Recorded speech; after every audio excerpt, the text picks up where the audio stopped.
Hello, good morning. আমি আজকে আজকে ব্লগটা শুরু করলাম। এখন অনেকটাই সকাল। এই উঠে এই দেখো ব্রেকফাস্ট করছি। ব্রেকফাস্ট বলছি, মানে ব্লগ না করতে করতে এমন অভ্যেস হয়ে গেছে, সিঙ্গল ব্লগ। মানে উঠে জাস্ট চা খাচ্ছি। আমি অত চা খাই না, তবে এক একদিন ইচ্ছা করে তখন খুব খেয়ে নিই তোমাদের সামনে। চলো,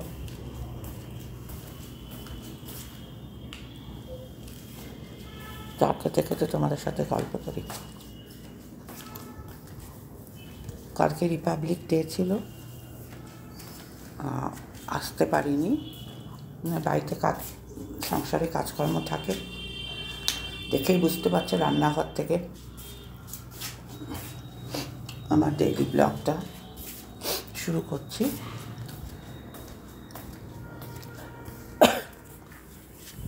চলো, চা খাওয়াটা হয়ে যাক।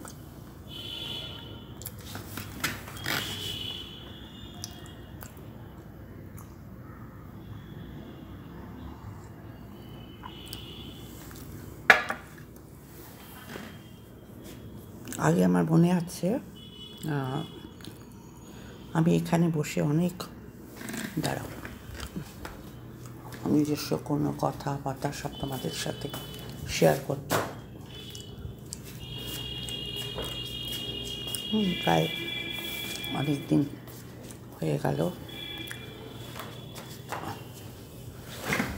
করি না।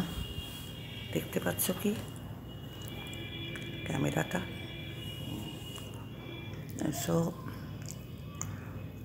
কালকে রিপাবলিক ডে ছিল। আমি কিছু ভিডিও দিইনি, কী বা দেবো।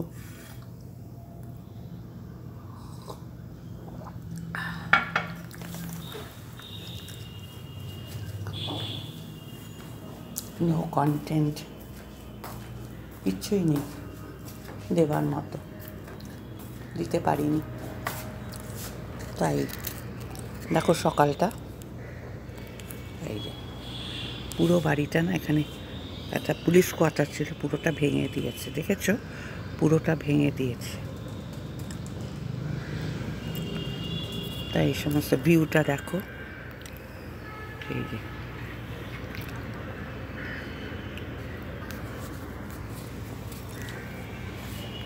এখন সমস্ত অনেক কাজ আছে। সকালে যে কাজগুলো করব সেগুলো আছে, আর অনেকটাই সকাল। আর আমি একটু মানে লেটে শুই, অনেক কাজকর্ম করে, তারপরে কোনো ঠিক থাকে না। বয়স হয়ে গেছে তো, কখন উঠি কখন না উঠি। আর একটু তাড়াতাড়ি আজকে ঘুমটা ভেঙে গেছে। তো এই দেখো চায়ের কাপটা রাখা আছে।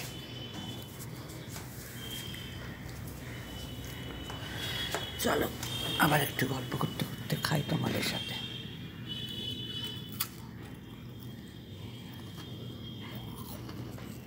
ওয়াইটিতে কোনো কন্টেন্ট নেই, কন্টেন্ট নিজেরা বানাচ্ছে, বানিয়ে করছে, মানে বানাতে হচ্ছে, মানে কন্টেন্ট ছুড়ে দেওয়া হচ্ছে। একটা কথা ঠিক,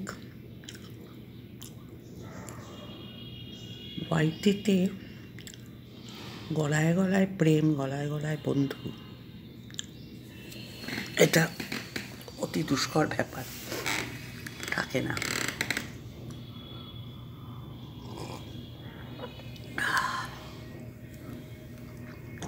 আমি চাটা খাই না, জানো তো, চা খাই না আমি। চা কখন খাই? যখন একটু শরীর টান টান করে, কিংবা শরীরটা লাগে, কিংবা একটু সকাল সকাল উঠে পড়ি, তখন। আর অ্যাকচুয়ালি আমার নার্ভগুলো এত স্ট্রং যে আমার ঘুম ভীষণ পাতলা, ভীষণ কম, ওষুধ খেয়ে ঘুমোতে হয়। আর ওষুধ না থাকলে বাস হয়ে গেল, ঘুমের 12টা বাজলো। এতটাই নার্ভ স্ট্রং আমার। আর মানে 3-4 ঘন্টা সারাদিন চোখের পাতা এক করতে পারি না, এটাই প্রবলেম। আর ঘুমোনো মানে ধরো মানে টাচউড, ওদের জন্য তো শরীর ঠিক রাখতে হবে, সন্তানদের জন্য মা বলে কথা। তো যাই হোক, যখন একটু কাহিল হয়ে পড়ে শরীরটা খারাপ থাকে, অত ডেসক্রিপশনে যেতে চাই না, শরীর খারাপ হলে তখন একটু ঘুমিয়ে পড়ি। তখন আমার বাড়ির আমার ছেলে মেয়ে খুব অস্থির হয়ে যায় যে অসময় ঘুমোচ্ছে, এখন ঘুমিয়ে পড়ছো, তুমি তো এরকম করে ঘুমোও না। যাই হোক, বসে আছি। আগে সকালবেলা উঠে রেওয়াজ করতাম, যখন অল্প বয়সে ছিলাম রেওয়াজ করতাম, সারগাম প্র্যাকটিস করতাম। এবং যদি রেওয়াজ না করতাম মা ভীষণ বকুনি দিত। সকালবেলা উঠে ইচ্ছা করতো না, মানে ইয়াং, তখন বিয়ে হয়েছিল না। আমি আমার বিভিন্ন দিনে বিভিন্ন গ্রুমার, এখনকার বলে না গ্রুমিং সেকশন হয়, তখনকার তো সব গ্রুমিং বলতো না। তখন আমার এক একজন টিচার এক এক দিনে আসতো, যখন আমি ইয়াং ছিলাম, মানে কলেজ লাইফের কথা বলছি, 9, 10, 11, 12, তারপরে কলেজ, এই সমস্ত সময়। তখন একদিন, আর আমার সেকেন্ড ল্যাঙ্গুয়েজ হিন্দি ছিল, বেঙ্গলি না, সেকেন্ড ল্যাঙ্গুয়েজ হিন্দি, যেহেতু আমি প্রবাসী বাঙালি ছিলাম, প্রবাসের জবলপুরে, মধ্যপ্রদেশ জবলপুর, যেখানে মার্বেল রক্স বিখ্যাত, মাইহারের কালীবাড়ি বিখ্যাত, জাগ্রত, কৃষ্ণ কালী মায়ের মতো জাগ্রত। আর এখন তো অনেক কিছু হচ্ছে, সেবিকা টেবিকা অনেক আসছে সেবা। তখন মাইহার কালীবাড়ি হচ্ছে মানে মধ্যপ্রদেশে প্রচণ্ড, তুমি ফুলফিলমেন্ট হবেই কিছু চাইলে। এখন ওয়াইটিতে এসে এই মঙ্গলা মা, কৃষ্ণকালী মা, সোনামা, জয় কৃষ্ণকালী মা, জয় জয় সোনামা, জয়গুলো দেখছি। তো তখন হতো কি, ওই কলকাতা থেকে আত্মীয় স্বজন আসলে তখন আমার পিসিরা, আমরা জয়েন্ট ফ্যামিলি ছিল কলকাতায়, জয়েন্ট ফ্যামিলি, সেখান থেকে পিসিরা আসতেন বিদেশ থেকে, এনারাই ছিল সব পিসি। আর যে পিসি, ছোটো পিসি কলকাতায় থাকতেন, সে ছোটো পিসি, মেজো পিসি হাজব্যান্ড মানে অ্যানথ্রোপোলজিস্ট ছিলেন উনি, নিউ ইয়র্ক থেকে আসতেন ওরা সব। আমার ছোটো কাকা, উনিও জার্মানিতে থাকতেন। তারপরে মেজো কাকা কলকাতা থেকে, 3 কাকা, পিসি, জয়েন্ট ফ্যামিলি, খুব হ্যাপি জয়েন্ট ফ্যামিলি। তাই সেখান আমার জবলপুরে আসতো। তখন মানে তখনও এতগুলো লোকজন আমার বাড়িতে, তখনও আমার মা, she was such a strict woman, যে এই সময় হিন্দি টিচার আসবে যেটা সেকেন্ড ল্যাঙ্গুয়েজ, ওই দিন সংস্কৃত টিচার আসবে, আর একদিন আঁকার টিচার আসবে, খুব ভালো আঁকতাম, আর একদিন ন্যাচারালি আঁকতাম দেখি আঁকার টিচার আসতো, ন্যাক ছিল খুব। আর অবভিয়াসলি ক্লাসিক্যাল শিখতাম, অবভিয়াসলি টেগর সং, মানে বুকড, সোমমঙ্গল বুধ বৃহস্পতি শুক্র, কোনো দিন আমার নিস্তার নেই, করতাম। তবে হ্যাঁ, ইচ্ছা না থাকলে তো জোর করে কোনো কিছু হয় না, অবশ্যই ইচ্ছা। তখনকার দিনে দেখো, ভারী বোঝাই লোক, নিজে এতদিন বাদে নিজের বাপের বাড়ি থেকে কাকারা পিসিরা এসছে বিদেশ থেকে, মানে ফরেন কাকি, মানে ছোটো কাকার যিনি স্ত্রী, তিনি ফরেন বিয়ে করেছিলেন, জার্মান লেডিকে, যে ছোটো কাকা আমার জার্মানিতে থাকে। তোমরা তো এগুলো কিচ্ছু জানো না, খালি এই ওয়াইটির মামুনিকে কন্ট্রোভার্সি নিয়ে নানা রকম টপিকস আলোচনা করতে দেখো। তাই আমি ওটুকু বললাম। আজকে কোনো দিনও জানো না তোমরা, এই চায় 1 কাপ চাই তোমাকে চাই, তোমাদের চাই, চাই চুমুক দিতে দিতে তখন মনে পড়ছে।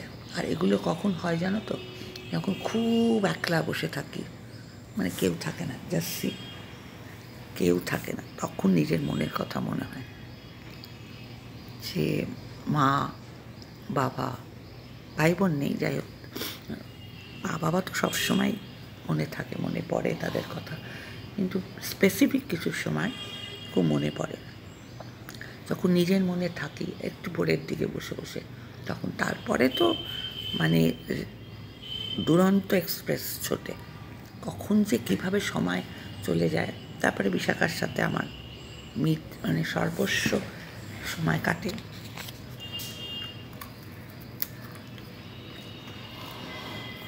আজকে ফেসবুক ভিডিওতে একটা গান দেখছিলাম, ওই গানটা আমার মা তো রেডিও সিঙ্গার ছিলেন, রেডিওতে আকাশবাণীতে গাইতেন। সুধীরলাল চক্রবর্তী, অপরেশ লাহিড়ী, শ্যামল মিত্র, এদের শ্যামল মিত্র আর মা একসাথে গান শিখতে যেতেন। ছবি বন্দ্যোপাধ্যায়ের কাছে কীর্তন শিখতেন আমার মা। ওই গানটা হচ্ছিল, ফেসবুক ভিডিও স্ক্রোল করতে করতে দেখতাম, তুমি এসেছিলে জীবনে আমার, এই গানটা করতো।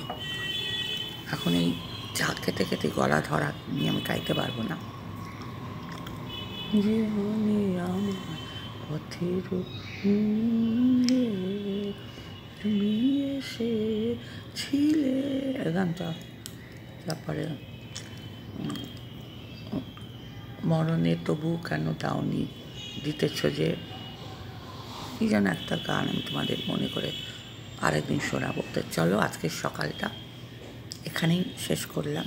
এটা কিন্তু সারা দিনের আমার কিছু না, সকালটুকু তোমাদের কাছে শেয়ার করলাম। আর নিজের কিছু লাইফে আগে যখন আমার বিয়ে হয়েছিল না, অবিবাহিতকালে, আমার নিয়ে একটু গল্প তোমাদের সাথে করতে আসলাম। সো চলো, গুড মর্নিং। আর রিপাবলিক ডেতে আসেনি, সবাই ভালো থেকো, সুস্থ থেকো, আনন্দে থেকো, আর পজিটিভ চিন্তাধারাতে থেকো। চলো, আবার কোনো ভিডিও নিয়ে আসতেও পারি, দেখি সময় পেলে। এখন সময় পেয়েছি।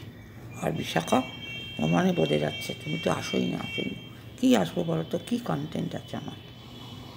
ওই তো, যাই হোক, চলো, টাটা, বাই বাই। প্রত্যেককে আমার ভালোবাসা। তো welcome to my channel me and my mobile. চলে এসো সবাই, হ্যাঁ, মি অ্যান্ড মাই মোবাইল দেখতে এসো কিন্তু আমার এই ভিডিওটা। চলো, টাটা, চাটা শেষ করি।